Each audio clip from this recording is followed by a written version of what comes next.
When we got back from Christmas, that was when everything kind of started to lay into place that was not right. And a particular drill sergeant who called me out sometimes during stuff and had a specific nickname for me, which was TJ. He called me out a lot more to sing in front of the formations. He would pick on me a lot more. He picked on a few other privates a lot more. I noticed him kind of singling out people more. He would start off little with something and see if you would say anything or do anything, see if you would tell other privates. It all kind of worked its way into what it became, but he was very sly. He was a mastermind at it. I had one occasion where a battle buddy and we were running down the stairs. He yelled down the stairwell and he was like, "Hey, privates," and the battle buddy in front of me was down a step where she couldn't see him. And as he was talking to her, he was making kissing and winking faces at me.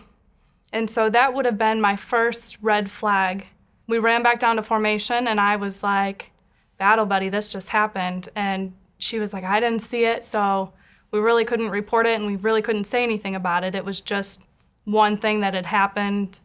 I was out on the firing range and this same drill sergeant came around, and as he cleared my weapon, he was asking me if I would let him have sex with me or if there was anybody in the barracks that he could.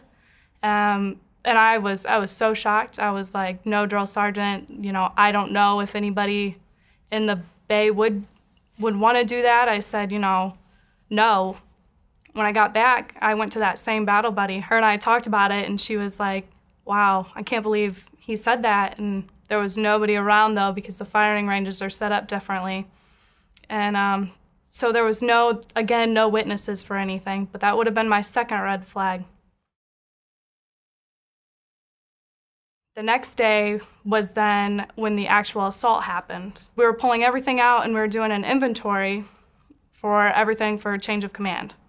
So as we were pulling things out, he had yelled from his office, "Hey, TJ." So I came into his office and that was when the actual assault happened.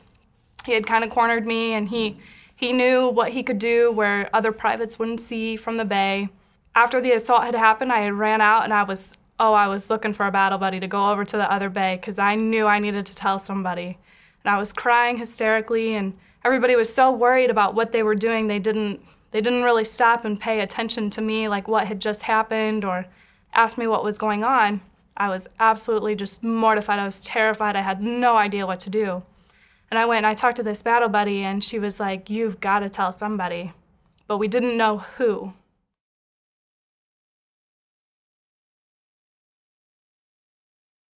We were very stuck on who we trusted, who we thought would help us. We are in basic training. We are new to the rank system. We don't understand everything. We don't understand the Army.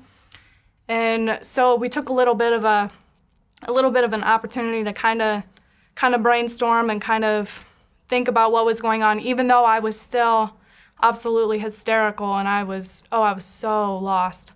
We had then had the opportunity to go to the PX during that day. And while we were there, it was just eating me alive, and I couldn't keep it together, and I just started bawling. And then it became more apparent that there was really something wrong, because I am a very outgoing person, and there was definitely something wrong.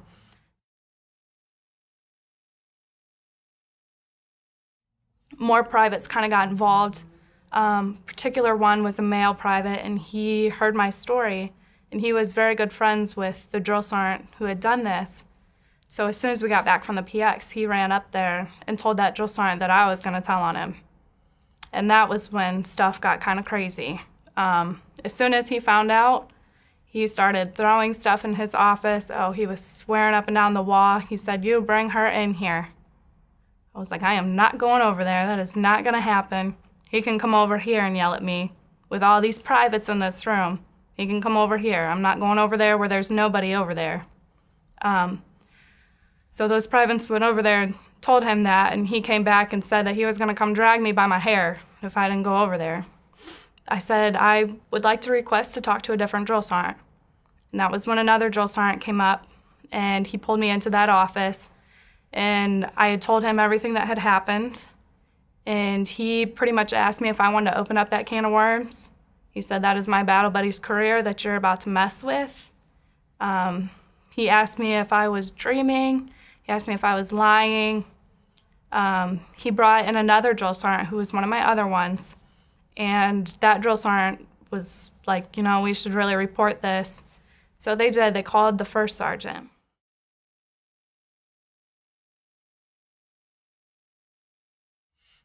It was on a weekend. She was not very happy about coming in on the weekend. So when she came in, she was pretty hot. And she came in there, she questioned all three of us, and then she had all three of us write statements. They read through them, and they made the determination that this drill sergeant wasn't smart enough to do this, that he didn't have any reason why he would do this. He has a family, he has a wife. So they went with the fact that they were just going to keep it at company level and kind of sweep it underneath the rug, and they didn't believe me at all. The next day they tried to tell me that I was getting chaptered out for having a lack of integrity. They moved me to a different platoon. In that platoon, absolutely none of the drill sergeants liked me at all. They all harassed me. They all hazed me. They all had their own opinions of what happened. They all thought he was a stellar drill sergeant. During the next day, we were doing combatives, and the sergeant major walked by, and I was like, "This is it, because there's nothing else nobody's going to do for me." So I went and I talked to Sergeant Major, and he finally put his foot down, and he brought all the females up to that bay. He said, "I need to know what's going on. I need to know if this drill sergeant is doing anything to anybody, because right now I have a private with an allegation, and nobody's going to believe her unless there's more." And finally, people broke. Finally. We had hands all over the room. We had comments that he had said that were inappropriate, behavior that he shouldn't have done. And there was also some rape cases. When I approached the sergeant major, I really had no idea if he would be able to help me or if he had any idea of what was going on. I pretty much was going off of a blank sheet, just hoping that somebody would listen. By then, I had lost faith in every single person that was wearing this uniform.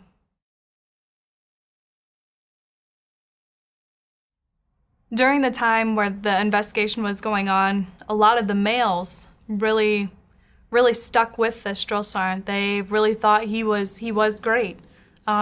He really was a good drill sergeant. He taught us the basics of survival instead of sitting there doing the silly stuff, push-ups and stuff.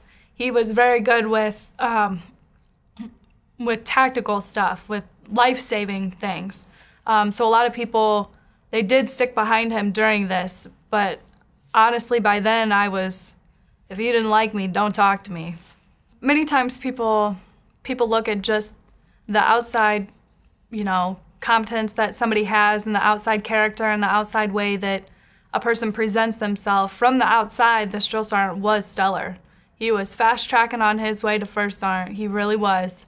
A lot of times people missed the singling out stuff, and they missed him pulling females to the side. Because if you're a male, you don't particularly pay attention to that. Us females, we kind of tried to stick together as a team. Once somebody kind of said something, "Hey, this guy's kind of creepy," we all kind of gathered on that bandwagon to kind of look out for each other.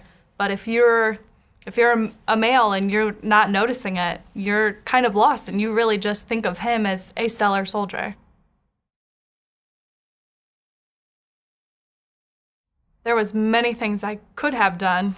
We thought about talking to the chaplain. We thought about talking to a drill sergeant. We thought about not saying a word.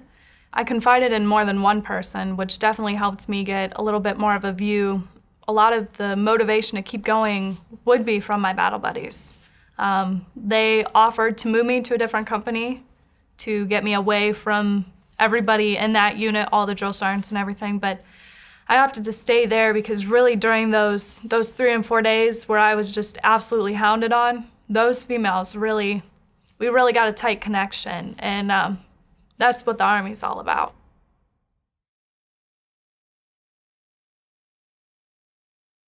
as a private and being demeaned by so many higher ranking NCOs, especially male and female, kind of definitely it's affected me in many ways. Just even being here, I definitely act different towards male NCOs. Like it happens. I have no control over it. If they approach me in a wrong way, or if they say, hey, you know, this needs to be better, I take that personally instead of as a soldier. When it comes to trusting chain of command, you can definitely say I have a little bit of issues with that as well. I am like the first person to run up to somebody higher and skip that middle person, because to me that was the only way anybody heard me, was to skip all the way up to a sergeant major. So that was kind of the way that now is triggered in my brain that stuff will get done, when really it should be, you know, keep it at the lowest level.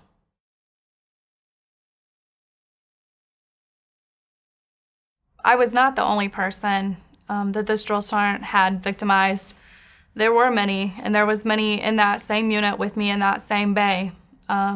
Once I had came forward, they saw what I had went through, all the hazing, all the harassment, and they were terrified. Those other females had made a pact not to say anything. They weren't going to say anything till the day they died. They were going to let me sink. I have asked them, you know, where did you come from, and how did your situation happen, and why didn't you say anything? And they all had said that they were not strong enough. They didn't feel like they could trust anybody there, and they didn't want to put themselves out there and have people look at them funny, and you know, they were scared. They were just like any other person would be. I was scared. But when it came down to it, they really just wanted to know that somebody was going to do something. Of course you're not going to say anything if somebody higher up is telling you that they're going to rip your rank off and kick you out so early in the game. That may be all you have. You came into the Army with the Army. So a lot of times people, I know from their situation, they were very scared that they would lose their career.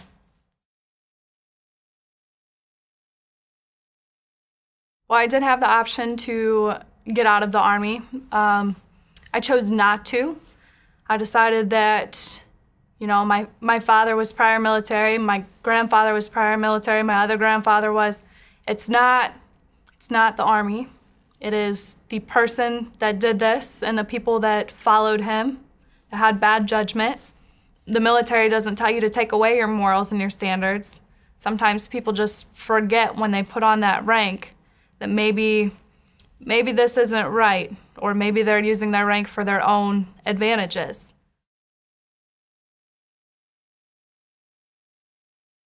The training that we had was very interesting. In the first couple weeks you get there, they compile every little single thing that they need to throw at you in a PowerPoint, death by PowerPoint. We had so many slideshows to go through, EO, Sharp, how to do this, how to do that. When it came down to it, I honestly can't remember one thing particular that came from any of the videos at all, because we were so tired and we were so beat down, and none of those videos helped me at all. The Sharp program definitely could have been enhanced if they had maybe a live speaker talk about it, or if they just had somebody that was passionate about it.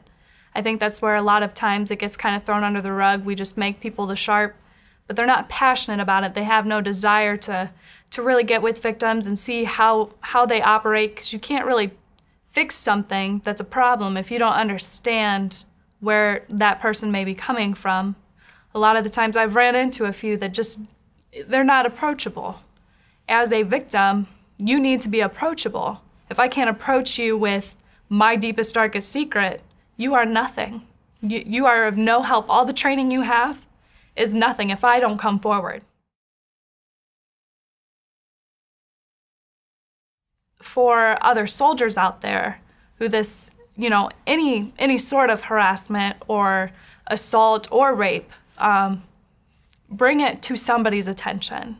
Doesn't matter who, just somebody, because it will eat you alive. It will stay in you, and nobody can walk around with that for the rest of their lives and not be miserable. Like, you have to tell somebody about it. That way something can be done. If there are repercussions from it, there are proper steps that says that that is not allowed. I just want people to know that there are others out there like myself. You're not alone.